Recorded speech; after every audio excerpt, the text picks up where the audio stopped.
बात पकड़ लो। इसीलिए बहुत सरल भावों से भगवान की महिमा, भगवान के सिद्धांत जिसमें भरे पड़े हैं, ऐसे श्रीमद् भागवत की संहिता की रचना की भगवान व्यास देव जी ने। इसके श्रवण मात्र से पुरुषोत्तम भगवान श्री कृष्ण के प्रति परम प्रेममयी भक्ति हो जाती है। जो निरंतर भगवान की भक्ति से हृदय भरा रहता है, उसका परिचय होता है कि निरंतर भगवत स्मरण परायण। भक्ति का क्या स्वरूप है?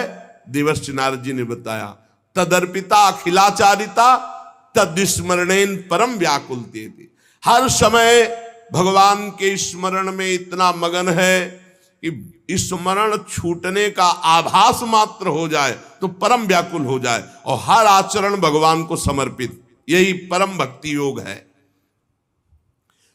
जो ये भक्ति योग धारण करता है तो उसका शोक नष्ट हो जाता है, मोह नष्ट हो जाता है, भय नष्ट हो जाता है, विकार नष्ट हो जाते हैं, वो निर्विकार हो जाता है। इस महान भागवत संहिता को अपने प्रिय श्री सुखदेव जी को पढ़ा, क्योंकि यही अधिकारी दिखाई दिए भगवान व्यास देव जी को। शौनक जी ने पूछा, सुखदेव जी तो अत्यंत निवृत्ति परायण है, वो आत्मा में रमण करते रहते हैं, उनको पढ़ने लिखने का ग्रंथ अभ्यास का कैसे भाव आ गया? 18,000 श्लोक पढ़े कैसे? वो तो अपने स्वरूप में रमण करते हैं।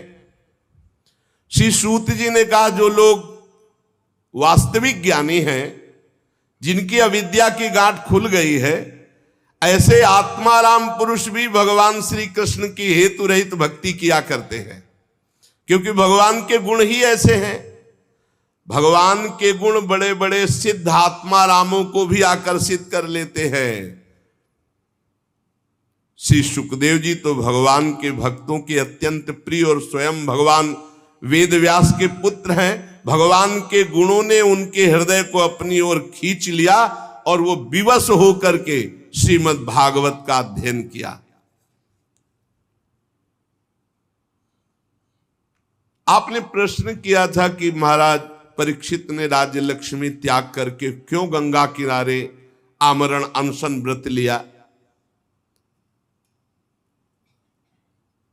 जिस समय महाभारत युद्ध में कौरव और पांडव दोनों पक्षों के बहुत से वीर वीर गति को प्राप्त हो चुके थे, भीमसेन की भयंकर गदा के प्रहार से दुर्योधन की जंघा टूट चुकी थी,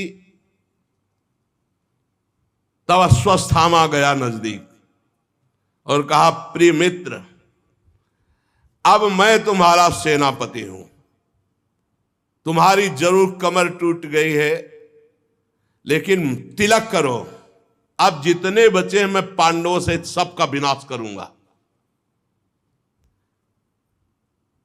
ऐसा ही हुआ।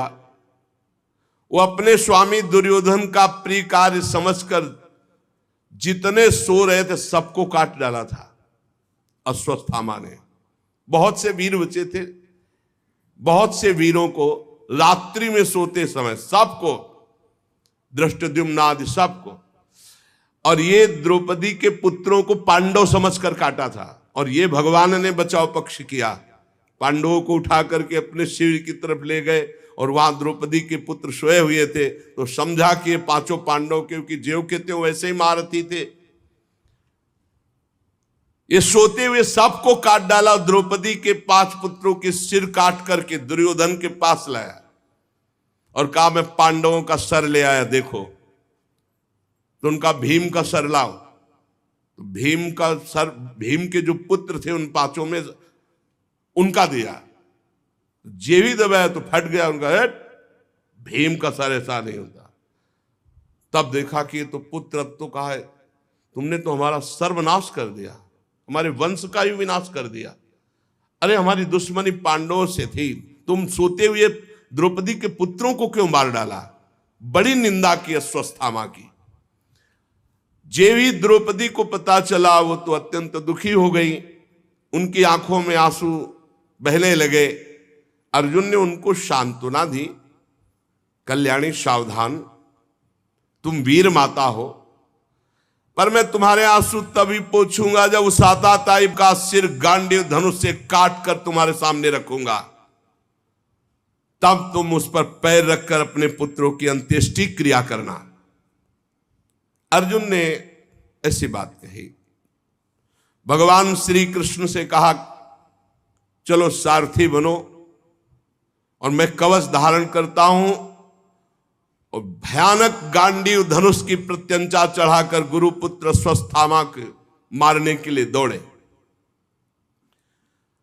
अपराधी तो था ही, सोते हुए, ये वीर पुरुष का लक्षण नहीं, सोते हुए को नहीं, सावधान करके युद्ध करके मारा जाता है। ये तो बहुत निंदनीय कर्म।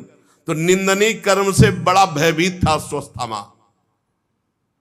जब देखा कि भगवान श्री कृष्ण सारथी और रथी अर्जुन और गांडीव में प्रत्यंचा चढ़ाकर ललकारते हुए आ रहे हैं, तब प्राणों की रक्षा के लिए भागा। जहां जहां भागा वहां वहां भगवान श्री कृष्ण रथ को। उसने देखा कि अब तो मारा गया मैं, तो अपने बचाव के लिए एकमात्र साधन ब्रह्मास्त्र का संधान किया, द्रोणाचार्य जी द्वारा प्रदत्त। लेकिन ब्रह्मास्त्र संधान करना सिखाया था, वापस करना नहीं। इसको वापस करना अर्जुन को सिखाया था। योग्य शिष्य पुत्र से भी अधिक प्यारा होता है। ब्रह्मास्त्र लौटाने की विधि उसे नहीं मालूम थी, पर प्राण संकट आ गया तो तत्काल आचमन किया और ध्यानस्थ होकर ब्रह्मास्त्र का संधान किया। ब्रह्मास्त्र तुरंत प्रचंड तेज, अब तो सीधे अर्जुन की ओर ब्रह्मास्त्र। अर्जुन जी ने हाथ जोड़ा और भगवान श्री कृष्ण से कहा, श्री कृष्ण तुम सच्चिदानंद स्वरूप परमात्मा हो, मैं जानता हूं तुम्हारी शक्ति अनंत है। तुम ही भक्तों को अभय देने वाले हो, जो संसार की धधकती हुई आग में जल रहे उन जीवों को उबारने के एकमात्र तुम ही लक्ष्य हो प्रभु। तुम प्रकृति से परे रहने वाले आदि पुरुष साक्षात परमात्मा हो। तुम अपनी स्वरूप शक्ति से बहिरंग एवं त्रिगुणमयी माया को दूर भगाकर अपने अद्वितीय स्वरूप में स्थित हो। तुम अपने प्रभाव से माया मोहित जीवों के लिए धर्मादि रूप कल्याण का विधान करते हो। हे प्रभु, ये आपका अवतार पृथ्वी का भार हरण करने के लिए, अनन्य प्रेमी भक्तजनों की रक्षा के लिए, उनके चिंतन के लिए, हे सुप्रकाश परब्रह्म परमात्मा श्री कृष्ण, देखो ये भयंकर तेज मेरी ओर आ रहा है। ये मुझको बिल्कुल पता नहीं कि क्या है और ये क्या करेगा। भगवान ने कहा, डरो मत, ये अश्वत्थामा का चलाया हुआ ब्रह्मास्त्र है। वो प्राण संकट उपस्थित होने पर इसका प्रयोग तो कर दिया, पर लौटाना नहीं जानता। और इस ब्रह्मास्त्र को कोई दूसरा अस्त्र दबा सके, ऐसा आज तक कोई अस्त्र निर्माण नहीं हुआ। तुम शास्त्र विद्या के पारंगत हो, तत्काल आचमन करो और ब्रह्मास्त्र को शांत करने के लिए ब्रह्मास्त्र का ही प्रयोग करो। अर्जुन विपक्षी वीरों के मारने में बड़े प्रवीण थे। भगवान की बात सुनकर आचमन किया और भगवान की 4 परिक्रमा की और ब्रह्मास्त्र के निवारण के लिए ब्रह्मास्त्र का ही संधान कर दिया। अब दोनों ब्रह्मास्त्र जब भयंकर प्रलयाग्नि प्रकट हो गई, जब दोनों ब्रह्मास्त्र टकराए, प्रजा जलने लगी। सबने समझा मानो प्रलयकालीन समय आ गया है। भगवान ने इशारा किया तो दोनों ब्रह्मास्त्र को शांत करके अर्जुन ने वापस कर लिया। क्योंकि अर्जुन को देखो, द्रोणाचार्य जी ने अश्वत्थामा को ये विद्या नहीं सिखाई, ये अर्जुन को सिखाई। फिर अर्जुन क्रोध से लाल होकर दौड़ पड़े और अश्वत्थामा को जाकर पकड़ लिया, जैसे कोई बलवान पशु को बांध लेता है, ऐसे बांध लिया और उठा कर लाए और रथ के पीछे के हिस्से में पटक दिया अश्वत्थामा को। भगवान श्री कृष्ण जी भी बहुत कुपित हो रहे थे। कहा, अर्जुन इसको छोड़ना बिल्कुल नहीं, इसने रात में सोए हुए निरपराध बालकों की भी हत्या की है। धर्मवेत्ता पुरुष, असावधान, मतवाले, पागल, सोए हुए बालक, स्त्री, शरणागत, रथहीन, पागल आदि को कभी नहीं मारते। महत अपराध है, ऐसा नहीं मारना चाहिए। और इसने वो सब कर डाला। ये दुष्ट है, क्रूर है। ये जीता रहेगा तो और भी महान पाप करेगा। मेरे सामने तुमने द्रौपदी से प्रतिज्ञा की थी कि जिसने तुम्हारे पुत्रों का वध किया उसका सिर उतार कर लाऊंगा। ये आताताई है, वध किया है। इसने अपने स्वामी दुर्योधन को भी दुख पहुंचाया। अर्जुन देख रहे थे कि भगवान बड़ी मुस्कुराहट के साथ आज्ञा दे रहे हैं। इसका मतलब कुछ रहस्य है। भगवान बार बार कह रहे हैं आताताई है, इसको मार डालो। भगवान रथाग्रह, अर्जुन रथी पथ पे, पीछे अश्वत्थामा बंधा हुआ। अश्वत्थामा को पशु की तरह बांधकर, निंदित कर्म करने से बहुत खिन्न, उदास। द्रौपदी जी ने जे ही ऐसा देखा तो उन्होंने कहा नहीं नहीं, हमारे गुरु पुत्र का ऐसा अपमान नहीं होना चाहिए। नमस्कार, अश्वत्थामा को प्रणाम किया और कहा तत्काल बंधन मुक्त करो। गुरु पुत्र का इस प्रकार अपमान बिल्कुल नहीं। हे अर्जुन, रहस्य सहित सारे धनुर्वेद, उनका उपसंहार जिन गुरुदेव ने दिया, वही गुरुदेव ही अपने आत्म पुत्र के रूप में विराजमान। हमको गुरु के समान इसका आदर करना है। द्रौपदी जी ने कहा नहीं नहीं, जैसे मैं आज दुखी हो रही हूं ऐसे इसकी मां कृपी भी दुखी होगी। मैं नहीं चाहूंगी, छोड़ दो इसे, छोड़ दो।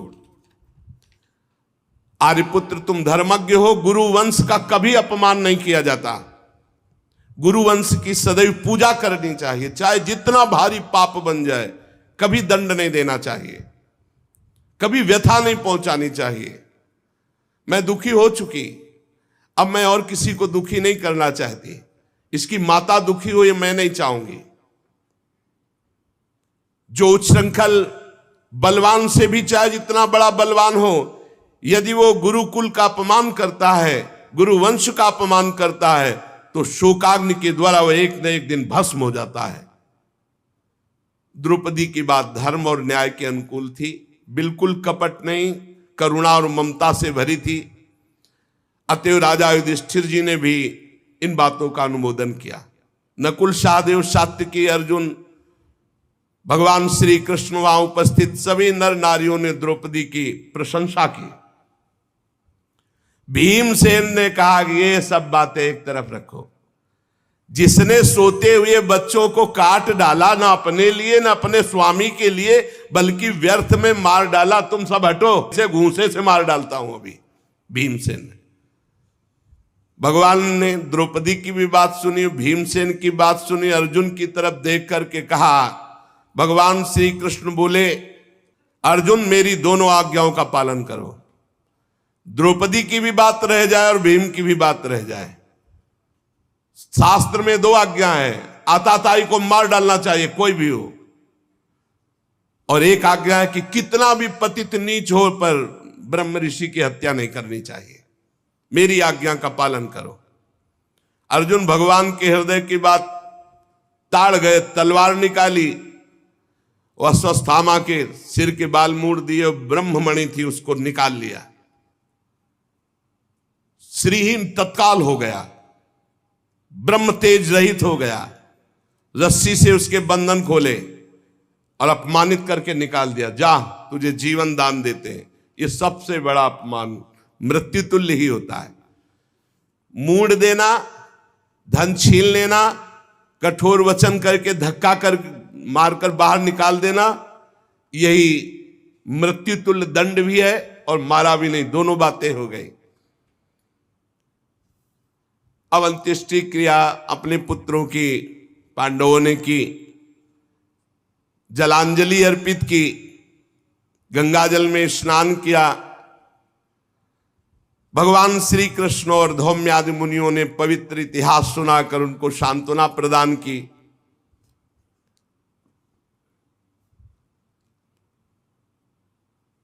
भगवान श्री कृष्ण युधिष्ठिर को राज तिलक, सिंहासन आरूढ़, सब काम ठीक अब हो गया। अश्वमेध यज्ञ करा दिए, जाने का विचार हुआ। युधिष्ठिर से और बड़े बुजुर्गों से भगवान ने कहा अब हम उद्धव आदि के साथ द्वारिका। सबने विवश होकर के भगवान से प्रार्थना की कि अब आपको जाने की अनुमति कौन दे, आपके दर्शन मात्र से सुख मिलता है, पर जैसे आपको सुख मिले। भगवान के लिए दारुक ने रथ सजाया, छत्र चंवर आदि जैसे। भगवान बैठने ही जा रहे थे कि आवाज आई, प्रभा पाहि माम महायोगिन देव देव जगतपते नान्यम त्वद भयम पश्चे यत्र मृत्यु परस्परम। प्रभु प्रभु रक्षा करो, रक्षा करो, आपके अतिरिक्त कोई नहीं है कि इस लोक में मुझे बचा सके, क्योंकि यहां सब परस्पर एक दूसरे की मृत्यु के निमित्त बन रहे। प्रभु ये देखो, कोई तेजो में बाण मेरे गर्भ की ओर दौड़ा रहा है। उत्तरा के गर्भ में महाराज परीक्षित थे। स्वामिन मुझे भले मार डाले, लेकिन मेरे गर्भ की रक्षा हो, मैं आपकी शरण में हूं। भक्तवत्सल भगवान ने दृष्टि डाली तो देखा कि ये नीच माना नहीं, ब्रह्मास्त्र का प्रयोग गर्भस्थ शिशु पे कर दिया स्वस्थामा ने।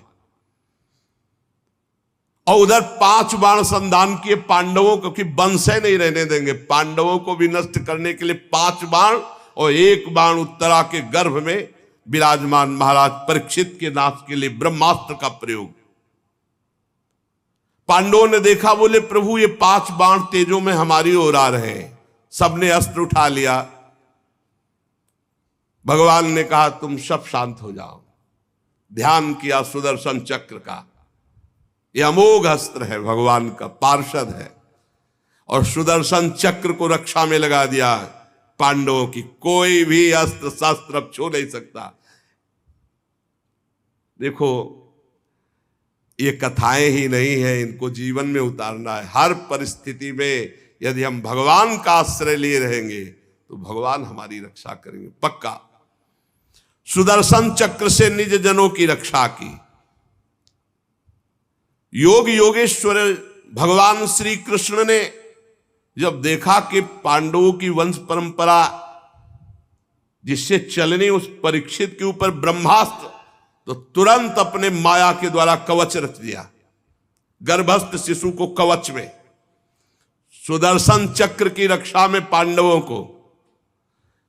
ब्रह्मास्त्र अमोघ है, कोई शस्त्र उसको नहीं रोक सकता। फिर भगवान श्री कृष्ण का तेज, सुदर्शन के सामने आते ही 5 बाण शांत हो गए। ये कोई आश्चर्य की बात नहीं, भगवान सर्वाश्चर्यमय है। भगवान निज शक्ति माया से स्वयं अजन्मा होकर संसार की सृष्टि, पालन और लय करते हैं। भगवान श्री कृष्ण ब्रह्मास्त्र की ज्वाला तो सुदर्शन से, और आप अंदर सूक्ष्म रूप रख करके गर्भस्थ शिशु परीक्षित की रक्षा की। बड़ा सौभाग्य परीक्षित जी का, गर्भ में भगवान के दर्शन हो गए। ब्रह्मास्त्र की ज्वाला से मुक्त कर दिया पांडवों को भी और गर्भस्थ शिशु को भी। फिर भगवान ने सांत्वना दी और कहा अब चले। जब कुंती जी ने देखा कि भगवान जा रहे हैं